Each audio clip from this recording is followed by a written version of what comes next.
कि आज हमारे समाज का एक नया आगाज़ हो रहा है कि भीम आर्मी के माध्यम से जो बहुजन समाज के दबे कुचले आवाज़ थी उसको उठाने के लिए आदरणीय चंद्रशेखर आज़ाद जी के नेतृत्व में और माननीय विनयरतन जी के नेतृत्व में दिल्ली के तालकटोरा स्टेडियम में भीम आर्मी के 7वें स्थापना दिवस पर प्रथम राष्ट्रीय अधिवेशन हो रहा है। ये राष्ट्रीय अधिवेशन एक नया इतिहास लिखने जा रहा है और समाज को हुक्मरान बनाने की दिशा में हम अग्रसर होने जा रहे हैं। क्या इतिहास लिखेगा ये आज? देखिए, इतिहास ये है कि आज तक जितने भी संगठन हुए समाज में, समाज के साथ छल हुआ, समाज के साथ किसी प्रकार का उनको मौका नहीं मिला। आज भीम आर्मी के माध्यम से संदेश दे रहे हैं हम लोग पूरे प्रदेश को, पूरे देश को। नहीं, आरोप तो आप पे लगता है आपने भी छल किया समाज के साथ। नहीं, ऐसा कुछ नहीं है। हम तो समाज पार्टी बनाकर छल किया आपने, ऐसा कुछ नहीं है। देखिए, पार्टी पे सबको अधिकार है बनाने का और लड़ने का।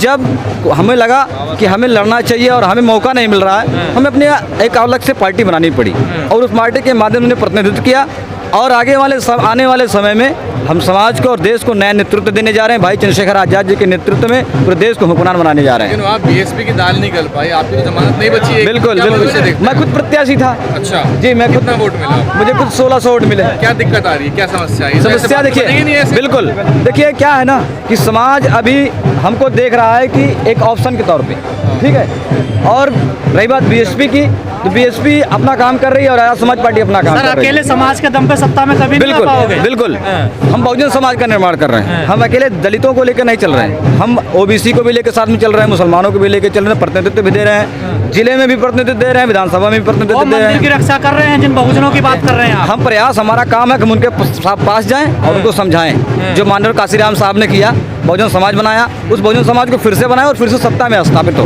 बीएसपी का जो वोट 8% घट गया, वो आपको तो नहीं मिला ना? बिल्कुल थे, ऑप्शन थे, बिल्कुल, तो आपको क्यों नहीं मिला? देखिए, समाज अभी परीक्षा ले रहा है। समाज को लगता है कि अभी चंद्रशेखर या उनकी पार्टी उस लायक नहीं है, तो लेकिन हम प्रयास कर रहे हैं उनको विश्वास दिलाने की। पार्टी बनाना सही निर्णय है, गलत निर्णय? सही निर्णय है। अच्छा, हमारे लिए भी, समाज के लिए भी, क्योंकि जो नौजवान, जो लोग प्रतिनिधित्व करना चाह रहे थे, उनको प्रतिनिधित्व नहीं मिल रहा था। आज आज़ाद समाज पार्टी के माध्यम से उनको प्रतिनिधित्व मिल रहा है, उनको सम्मान मिल रहा है, उनको नेतृत्व करने का मौका मिल रहा है। भीम आर्मी एक सामाजिक संगठन है, आज़ाद समाज पार्टी एक राजनीतिक संगठन पार्टी। कौन से राज्य में खाता खुलेगा आपका? भी कहीं तो बात बनी नहीं है ना आज़ाद समाज पार्टी? देखिए, जब बीएसपी बनी थी तो उसके भी इतने जल्दी खाते नहीं खुले थे। हमारी तो अभी 5 साल हुई भाई पार्टी बनी, 5 साल भी नहीं हुई, खाते भी खुलेंगे जैसे हमारा संघर्ष इतना अच्छा होगा। आज से हमने हमारा, आप देख रहे हैं दिल्ली में एक ज़बरदस्त कार्यक्रम हो रहा है। ऐसे कार्यक्रम हम कॉमन मिनिमम प्रोग्राम चलाएंगे समाज के लिए, बहुजन समाज के लिए, सबको जोड़ने के लिए। ऐसे बनाकर एक जब हमारा समाज तैयार हो जाएगा तो हमारी पार्टी खुद क्या नाम है रिस्पॉन्स देगी। हमारी पार्टी में खुद क्या नाम विधायक और सांसद आएंगे, हमारी खुद सरकार बनेगी। समाज को तैयार करने की कोशिश की जा रही है। बिल्कुल, एकदम कैडर करके उनको, और कैडराइज ना बिकने वाला समाज तैयार करना। जो माननीय काशीराम साहब ने कहा कि ना बिकने वाला समाज तैयार करेंगे तब ना बिकने वाला नेता पैदा होगा। तो आज हम ना बिकने वाला समाज तैयार कर रहे हैं और उसमें समय लगता है कोई चीज़ परिवर्तन होने में। लेकिन एक आरोप लगता है आपके नेता पर कि कोई भी जो नेता आता है वो 4 महीने से ज़्यादा नहीं टिकता आपके नेता के पास। ऐसा कुछ नहीं है। अब देखिए, जो स्वार्थ के लिए आते हैं तो वो तो भाई अपने स्वार्थ पूरा करके हाईलाइट होकर चले जाते हैं। हम यहाँ टिकने वाला समाज तैयार कर रहे हैं। आज से जो आप देख रहे हैं वो टिकने वाले लोग तैयार होंगे जी। जो समाजवादी से आप गठबंधन की बात कर रहे हो, स्वार्थ है समाज का भला? नहीं, हम चाह रहे थे कि समाज को एक नेतृत्व मिले। समाज में जो इस देश में बीजेपी और आरएसएस की जो सरकार है, संविधान को ख़त्म करने का प्रयास कर रही थी, उसको एक बहुजन समाज के तरीके से और अपने समाज को तरीके से सुरक्षित करने के लिए एक ऑप्शन था जिसको हम चाह रहे थे कि वो बन जाए। लेकिन माननीय अखिलेश यादव ने नहीं चाहे तो नहीं बना।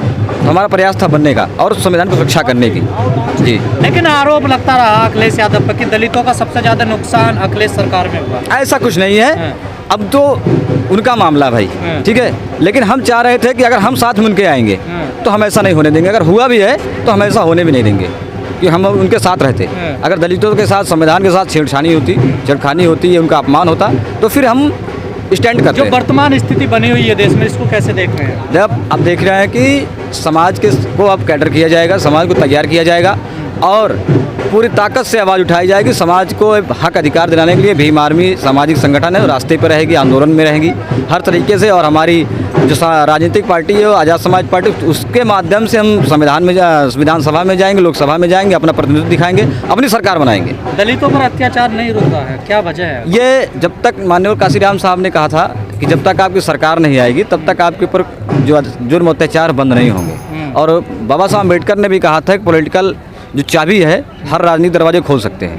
जो पॉलिटिक्स है, जो आपकी सरकार आएगी तो हमारे सारे चीज़ जो है ख़त्म हो जाएंगे, लेकिन हम संघर्ष कर रहे हैं, रास्ते पे हैं और समाज भी चाह रहा है कि हम लोग आगे बढ़ें। लेकिन जिस तरीके से बहुजन नेता चल रहे हैं, हमें नहीं लगता कि सत्ता में आ पाएंगे। नहीं, हम प्रयास कर रहे हैं सारे बहुजन समाज को इकट्ठा किया और जितने भी छोटे छोटे संगठन हैं या पार्टियां उनसे बात की जाए, उनको एक साथ लाया जाए। बहुजनों को तो बीजेपी ने इकट्ठा कर लिया ना सबको। नहीं तो अब हमारा प्रयास है कि हम उनको इकट्ठा उनको समझाएं। अगर ऐसा किया है बीजेपी तो भाई उनका मामला है, लेकिन हमारा प्रयास है कि अगर हमें लगता है कि समाज को कुछ देना है तो उनको साथ लाना पड़ेगा, तो हम साथ लाने का प्रयास करेंगे। वो भी तो कह रहे हैं हम समाज को दे रहे हैं। बाबा साहब क्या दिया, क्या दिया? अरे क्या दिया? बाबा साहब की रोज बात अरे क्या दिया उन्होंने तो 5 किलो राशन दे दिया, लेटरिन दे दिया। इससे हमारा तो भला होने वाला नहीं है। इसके बदले में कोई भी नेता अरे इससे हमारा तो कुछ होने, हमें क्या चाहिए? हमें शिक्षा चाहिए, रोजगार चाहिए, सुरक्षा चाहिए, रोटी कपड़ा मकान, ये सारी नौकरी चाहिए। ये तो दे नहीं रहे हैं, प्राइवेटाइजेशन कर दिया। जय भीम बोलते हैं बीजेपी के नेता। अरे वो तो स्वार्थ है ना, वो तो दिखावा है, तो दिखावा है, दिखावा और कुछ नहीं है। और आप श्री राम की तरफ बढ़ते जा रहे हैं। हाँ, ऐसा कुछ नहीं, कौन कह रहा है? ये गलत है। अब कभी भीम आर्मी के लोगों को देखा जय श्री राम के नारे लगाते हैं? विरोध जा रहे हैं जी, आप नहीं जा रहे, आपका समाज जिस समाज की बात देखिए, समाज को हम समझाने का प्रयास कर रहे हैं ना। हम तो कह रहे हैं बार बार, हम आप कैडर करेंगे जो काम हमारे महापुरुषों ने किया। कुछ नेता ले और कुछ लोगों ने पार्टी जो वाला हमारी पार्टी थी जिसको हमने सपोर्ट किया। अरे सुनिए तो हमारी बात सुनिए, अरे हमारी बात सुनिए तो, अरे हमारी बात सुनिए। जो हमारे नेता और हमारे रहबर और हमारे महापुरुषों ने करके गए, जो जिम्मेदारी हमारे समाज के नेताओं की थी, वो नेताओं ने वो पूरी नहीं की।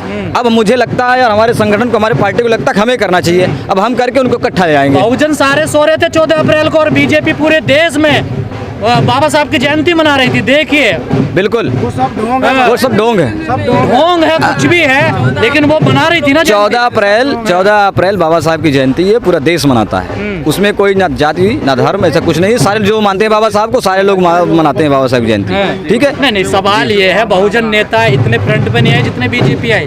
देखिए, प्रधानमंत्री ने स्वयं ऐलान किया कि सब नेता बाबा साहब की जयंती मनाइए। बिल्कुल भाई, देश का प्रधानमंत्री है तो करेगा।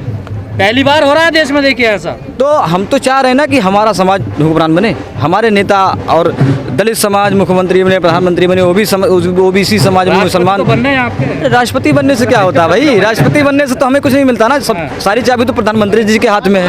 तो अगर हम प्रधानमंत्री बन जाए, तो देश का सारा भला हो जाएगा। अच्छा। और मोदी जी ने तो देश का तो बेड़ा गर्क कर रखा है। राज्यमंत्री दिनेश कार्तिक ने इस्तीफा दे दिया है बीजेपी से। बिल्कुल, सम्मान नहीं है भाई, कहाँ सम्मान है दलितों का? अगर दलितों का सम्मान होता तो उनको मीटिंग में बुलाया जाता, उनको कैबिनेट में बैठाया जाता। सारा वाला साथ हो गया। जैसे चंद्रशेखर ने कहा कि दलितों का वोट तो चाहिए अखिलेश को, पर नेता नहीं चाहिए। बिल्कुल, वो बीजेपी का यही हाल है कि उनको यूज चाहिए, वो यूज हो जाए हमारे लोग, बस बात का हम कैसे भी सत्ता में आ जाएं। तो सत्ता में आ गए हमारे लोग। अब हमारे नेताओं को सोचनी चाहिए कि हम यूज करने के लिए बने हैं, उनको आँख उनकी खुलनी चाहिए।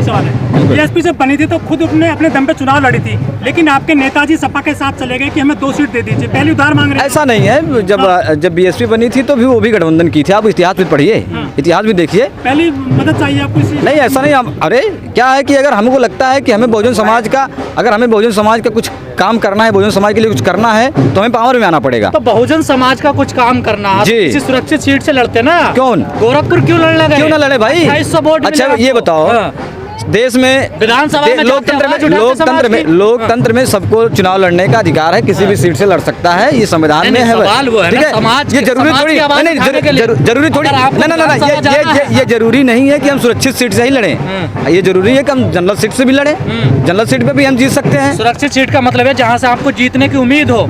ठीक है, लेकिन हमें लगता था कि हम वहाँ टक्कर दे सकते थे। में सर मारोगे तो सर ही फटेगा ना, दीवार नहीं टूटेगी। ऐसा नहीं है, हम चाह रहे थे कि हम उनको टक्कर दें और हम जीतें, और तब जाके इनको पता चलेगा कि हमारे लोगों की कितनी ताकत है। टक्कर देने गए थे आप। बिल्कुल, और देंगे अभी भी। यही गलती तो नहीं कर रहे बहुजन समाज के नेता? ऐसा तो हमें नहीं लगता, ऐसा तो नहीं लगता।